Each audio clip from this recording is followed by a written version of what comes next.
प्यारे बच्चों, good morning.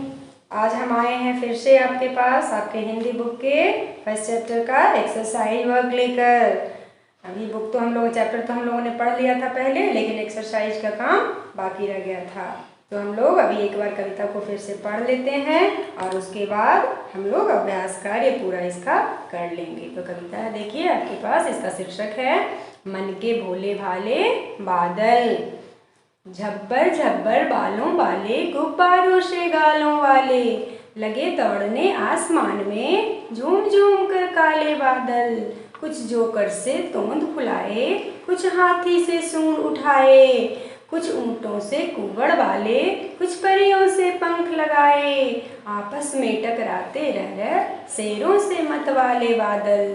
कुछ तो लगते हैं तूफानी, कुछ रह करते शैतानी, कुछ अपने थैलों से चुपके झरझर झर बरसाते पानी। नहीं किसी की सुनते कुछ भी, ढोलक ढोल बजाते बादल। फिर देखिए आगे है, रह कर छत पर आ जाते, फिर चुपके ऊपर उड़ जाते, कभी कभी जिद्दी बन करके बाढ़ नदी नालों में लाते। फिर भी लगते बहुत भले हैं, मन के भोले भाले बादल। ये थी आपकी कविता जो आपने इतने पढ़ी और समझ लिया है अच्छे से। अब इसका हम लोग एक्सरसाइज वर्क करते हैं। देखिए सामने स्क्रीन पे एक्सरसाइज आपका आएगा, अभ्यास कार्य आपका आएगा और हम एक एक करके उसको एक्सप्लेन कर देंगे। आप ध्यान से उसको समझ लीजिएगा और फिर उसे अपने नोटबुक में नोट करना है, रिमेम्बर करना है सारा कुछ। तो देखिए यहाँ पे पहला है तुम्हारी समझ से। तो किसकी समझ से? आपकी समझ से। आपको क्या समझ में आता है इन चीज़ों के बारे में, ये आपको लिखना है। मैं सिर्फ आपकी मदद करूँगी, मैं आपको समझा दे रही हूँ कि इसमें कैसे क्या करना है। नोट आपको करना है क्योंकि ये वर्क है तुम्हारी समझ से। तो यहाँ पे पहले दो लाइन है, कभी कभी जिद्दी बन करके बाढ़ नदी नालों में लाते। कौन लाते हैं बाढ़? तो बादल बाढ़ लाते हैं। तो यहाँ आपसे क्वेश्चन किया जा रहा है कि बादल नदी नालों में बाढ़ कैसे लाते होंगे। तो आप देखते हैं बहुत तेज बारिश होती है, सब कुछ आंधी तूफान आता है तो बाढ़ आती है। तो इसे हम आंसर में कैसे लिखेंगे, अपने नोटबुक में कैसे लिखेंगे, ध्यान से सुनिएगा आप लोग। कि कभी कभी बरसात के दिनों में बहुत अधिक बारिश होने लगती है और नदी नालों में पानी बहुत ज़्यादा भर जाता है और इस तरह बादल नदी नालों में बाढ़ ला देते होंगे। नेक्स्ट है, नहीं किसी की सुनते कुछ भी, ढोलक ढोल बजाते बादल। यानी कि बादल के बारे में हमने पढ़ा था ना कि वो जिद्दी होते हैं, किसी की नहीं सुनते हैं। तो यहाँ ये पूछ रहा है कि बादल ढोल कैसे बजाते होंगे। तो ख में लिखना है आपको कि आसमान में काले काले बादल जब आपस में टकराते हैं और जोर जोर की आवाज़ निकालते हैं तो लगता है जैसे ढोल बज रहा हो। ढोल तो उनके पास होता नहीं है, उनके टकराने की जो आवाज़ सुनाई देती है उसी से लगता है कि ढोल बज रहा है। उसके बाद नेक्स्ट है, कुछ तो लगते हैं तूफानी, कुछ रह करते शैतानी। यानी कि बादल कई तरह के होते हैं, कुछ तूफानी होते हैं, काफ़ी तबाही मचाने वाले होते हैं और कुछ शैतानी करते हैं। तो कैसी शैतानियाँ करते होंगे बादल, उनकी कौन सी एक्टिविटी होती होगी जिससे लगता है कि वो शैतानी कर रहे हैं। तो आप लोग फिर लिखेंगे इसको। ग बादल आसमान में तरह तरह की शैतानियाँ करते हैं। बादल आसमान में तरह तरह की शैतानियाँ करते होंगे। कौन कौन से शैतानी?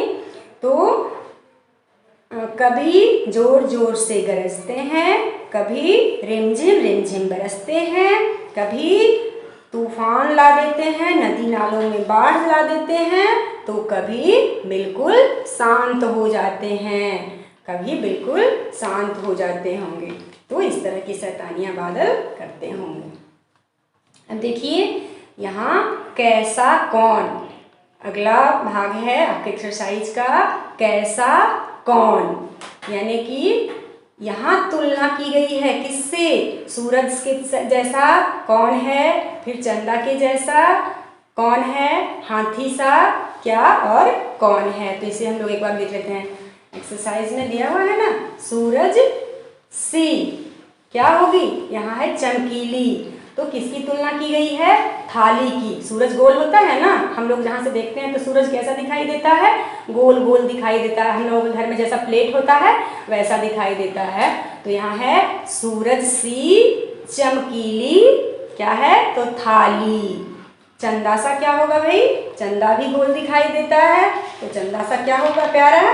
चंदा सा प्यारा मुखड़ा। आप लोगों का मुखड़ा सुंदर होता है ना, प्यारा होता है ना, चांद से जैसे खूबसूरत चेहरे होते हैं। तो यहाँ हम लिखेंगे चंदा सा प्यारा मुखड़ा। हाथी सा क्या होता है? तो हाथी का एक खास गुण होता है मतवाला। यहाँ हम विशेषण बता रहे हैं। हाथी सा मतवाला, तो इसमें हम लिखेंगे हाथी सा मतवाला आदमी। हाथी सा मतवाला आदमी। फिर जोकर। जोकर के जैसा क्या होता है? जोकर आप लोगों ने सर्कस में देखा होगा। उसकी विशेषता क्या होती है? वो लोगों को हंसाता है, लोगों का मनोरंजन करता है। तो यहाँ क्या होगा? जोकर सा हंसोड़ आदमी। यानी कि किसी आदमी को हम कैसा बना दे रहे हैं? तो जोकर के जैसा बना दे रहे हैं कि ये वो आदमी तो जोकर के जैसा है, हमेशा दूसरों को हंसाते रहता है। फिर यहाँ नेक्स्ट है परियों सा। तो परियों सा क्या होता है? अगर यहाँ पे सी होता तो हम लिखते हैं कि परियों सी सुंदर लड़की, लेकिन यहाँ सी नहीं है, यहाँ क्या है? सा है। तो हम क्या लिखेंगे? परियों के पंख होते हैं ना, तो पंख उसका कैसा होता है? तो परियों सा सुंदर।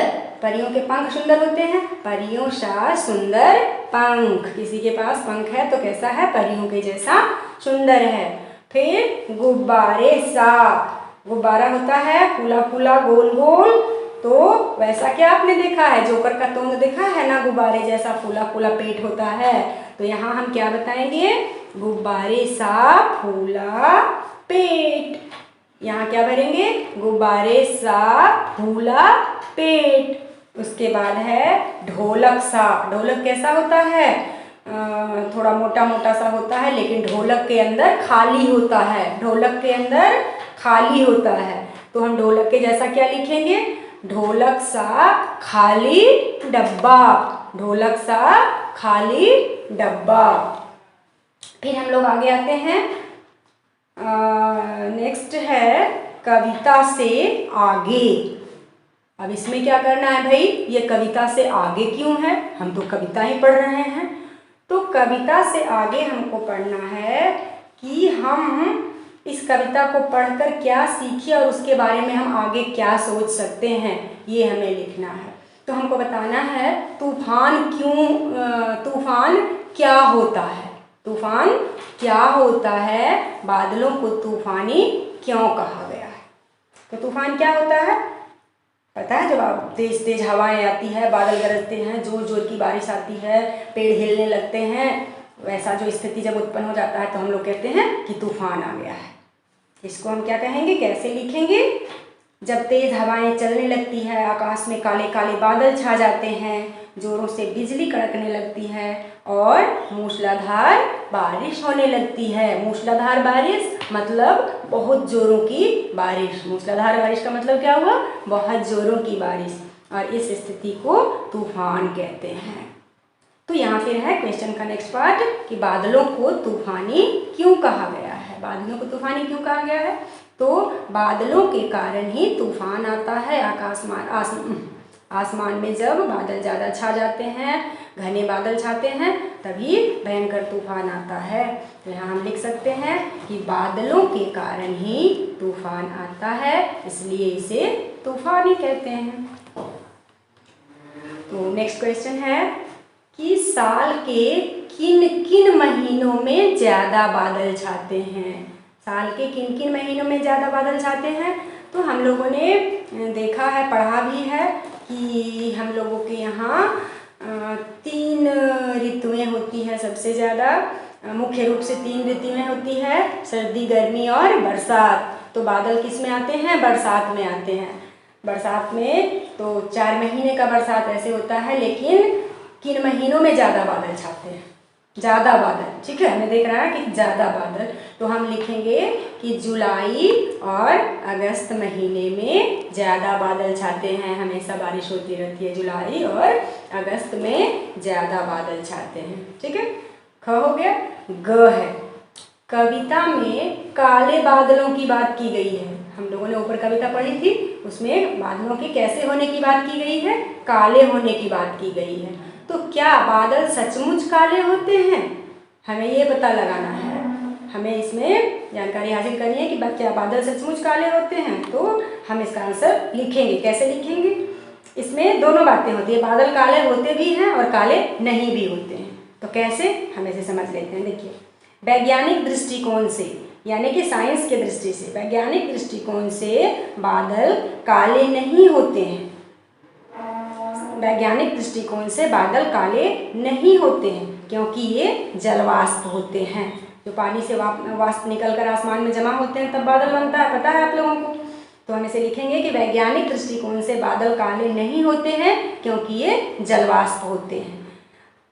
फिर आगे, क्योंकि कविता में कवि की दृष्टि में ये काले हैं, कवि ने इसे देखा है, काले बादल से काले बादल की चर्चा की है, क्योंकि ये काले दिखते हैं, काले होते नहीं हैं, लेकिन ये काले दिखते हैं। इसलिए हम कह सकते हैं कि वैज्ञानिक दृष्टिकोण से बादल काले नहीं होते हैं, क्योंकि ये जलवाष्प है, लेकिन कवि की दृष्टि में ये काले हैं, क्योंकि ये काले दिखते हैं। जब घने बादल हो जाते हैं ना, तो उनका रंग काला दिखने लगता है, ठीक है। तो फिर आगे है घ, कक्षा में बातचीत करो और बताओ कि बादल किन किन रंगों के होते हैं। कक्षा में बातचीत करो और बताओ कि बादल किन किन रंगों के होते हैं।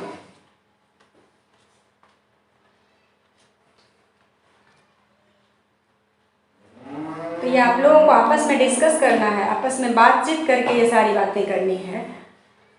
तो बादल कई रंगों के दिखाई देते हैं। जब आप सामने छत पे जाते होंगे ना, तो आपको बादल कई रंग के दिखाई, या कभी कभी जब तूफान आने वाला होता है, भारी बारिश होने वाली होती है, तो घने बादल, जब पूरे गहरे बादल छाते हैं तो वो काले रंग के दिखते हैं। हल्के हल्के बादल जब होते हैं तो भूरे दिखाई पड़ते हैं, और कभी कभी आसमान बिल्कुल साफ सफ़ेद दिखाई पड़ता है। बादल बिल्कुल सफ़ेद दिखाई पड़ते हैं, क्यों? तो सूर्य की रोशनी पड़ने के कारण बादल कभी कभी सफ़ेद भी दिखाई पड़ते हैं। बादल का अपना कोई रंग नहीं होता है, लेकिन कभी बादल काले दिखाई देते हैं, कभी हल्के भूरे दिखाई देते हैं, और सूर्य की रोशनी पड़ने के कारण बादल कभी कभी सफ़ेद भी दिखाई पड़ते हैं, ठीक है। अब आगे हम यहाँ है वो आप लोगों को करना है। आपका एक्सरसाइज बुक जो रहेगा, जो फेयर बुक रहेगा, नोटबुक रहेगा, उसमें तरह तरह के बादलों का चित्र बनाना है।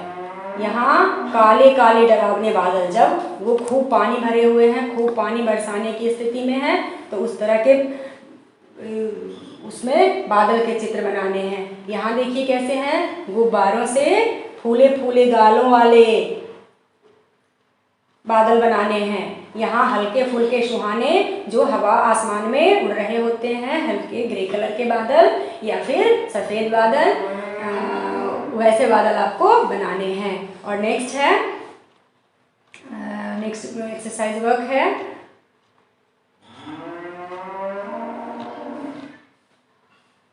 ख में। देखिए यहाँ कविता में बादलों को भोला कहा गया है, भोला यानी मासूम। तो इसके अलावा बादलों के लिए और कौन कौन से शब्दों का इस्तेमाल किया गया है? नीचे लिखे अधूरे शब्दों को पूरा करें। ये सारे वर्ड्स जो मैं बोल रही हूँ वो आपके बुक में हैं। अगर आपको स्पेलिंग लिखने में गलती होगी तो आप ध्यान से जो भी शब्द है उसे सुनकर और बुक से स्पेलिंग खोजकर उसका सही तरीके से लिखेंगे। बादल को यहाँ भोला कहा गया है, और यहाँ जो ब्लैंक्स है उसमें क्या लिखेंगे? म से क्या कहा गया है? तो मतवाले कहा गया है। यहाँ क्या कहा गया है? मतवाले बादल। उसके बाद यहाँ जो नेक्स्ट जी है, यहाँ क्या कहा गया है इसमें, तो बादल का जिद्दी रूप होता है, तो यहाँ हम लिखेंगे जिद्दी, इसमें क्या लिखेंगे, जिद्दी। उसके बाद थर्ड है यहाँ सै से क्या लिखेंगे, शैतानी, बादल का कैसा रूप, शैतानी या शैतान। और यहाँ फिर तू है, तू से बादल कैसे होते हैं, तूफानी, बादल कैसे होते हैं, तूफानी रूप की भी चर्चा इस कविता में की गई है। तो यहाँ मतवाले, जिद्दी, शैतानी और तूफानी, ठीक है, ये हो गया। नेक्स्ट अब हम देख लेते हैं बारिश की आवाज़ें। आप लोगों ने भी बारिश में मज़े किए हुए हैं, बारिश को देखा है, बारिश में भीगे हैं आप लोग, तो बारिश की आवाज़ को भी महसूस किया होगा। ये आप लोगों को लिखना है। कैसे लिखेंगे, तो बारिश पानी के बरसने की आवाज़, झरझर झर बरसाते पानी, हम लोगों ने इस कविता में पढ़ी है। तो इसकी कुछ और आवाज़ों को लिखना है। तो एक में हम लिख देंगे पानी कैसे बरसता है, तो टप टप लिखता है, फर्स्ट में क्या लिखेंगे, टप टप बरसता है। फिर लिखेंगे रिम झिम बरसता है, झम झम बरसता है। पट पट भी पेड़ों पर बड़े बड़े पत्तों पर पड़ती है, तो पट पट की आवाज़ आती है, तड़ तड़ की आवाज़ आती है और छम छम की आवाज़ आती है बारिश की। ये सारा आपको, ये सारे फिल इन द ब्लैंक्स जो हैं उसमें फिल कर देना है, ये आपका एक्सरसाइज हो जाएगा।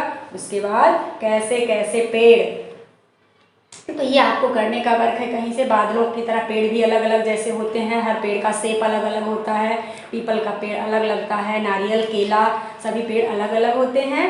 तो अपने आसपास अलग अलग तरह के पेड़ों को देखिए और वो कौन से आकार के दिखाई पड़ते हैं, किससे उसकी तुलना आप कर सकते हैं उसको आपको समझना है और पेड़ों को मिलाकर एक कविता तैयार करनी है, ये आप खुद करेंगे। ओके, अब हमें उम्मीद है कि आप अपना एक्सरसाइज अच्छे से कंप्लीट कर लेंगे, रिमेंबर कर लेंगे। फिर हम लोग आगे मिलेंगे नेक्स्ट वीडियो में चैप्टर 2 के साथ। Okay, thank you.